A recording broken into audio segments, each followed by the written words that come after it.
মুর্শিদাবাদে বাবা ছেলে খুনের ঘটনায় গ্রেফতার করা হলো আরো একজনকে। আপনারা জানেন মুর্শিদাবাদের জাফরাবাদে নিহত বাবা ছেলে এবার গ্রেফতার করা হলো আরো একজনকে। এর আগেই তিনজনকে গ্রেফতার করা হয়েছিল। মোবাইল ফোন সূত্রে গ্রেফতার, চোপড়া থেকে গ্রেফতার জিয়াউল শেখ, পুলিশকে না জানিয়ে এসটিএফ থানা।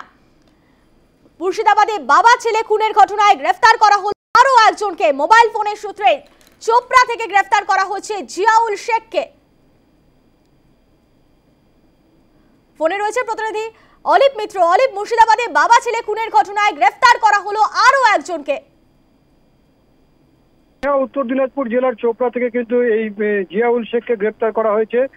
জিয়াউল শেখকে তার মোবাইল যে ট্র্যাক করে এসটিএফ কিন্তু এখানে আসে, এসে এসটিএফ তাদেরকে গ্রেফতার করে নিয়ে চলে যায়। এই বিষয়ে উত্তর দিনাজপুর জেলার যে ইসলামপুর পুলিশ জেলা আছে তারা কিন্তু মুখ খোলেনি।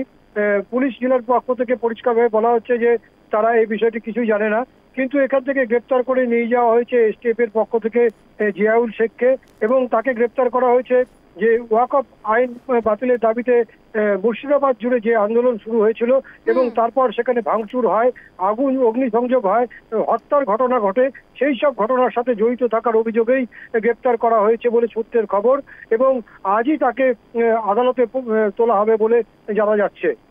বেশ, ধন্যবাদ অলিপ। মুর্শিদাবাদে বাবা ছেলে খুনের ঘটনায় ধৃত আরো একজন। আপনারা জানেন জাফরাবাদে নিহত বাবা ছেলে, এবং এই ঘটনায় এর আগে গ্রেফতার করা হয়েছিল তিনজনকে, এবার গ্রেফতার করা হলো আরো একজনকে। মোবাইল ফোন সূত্রে গ্রেফতার করা হয়েছে তাকে। চোপড়া থেকে গ্রেফতার করা হয়েছে ওই অভিযুক্তকে।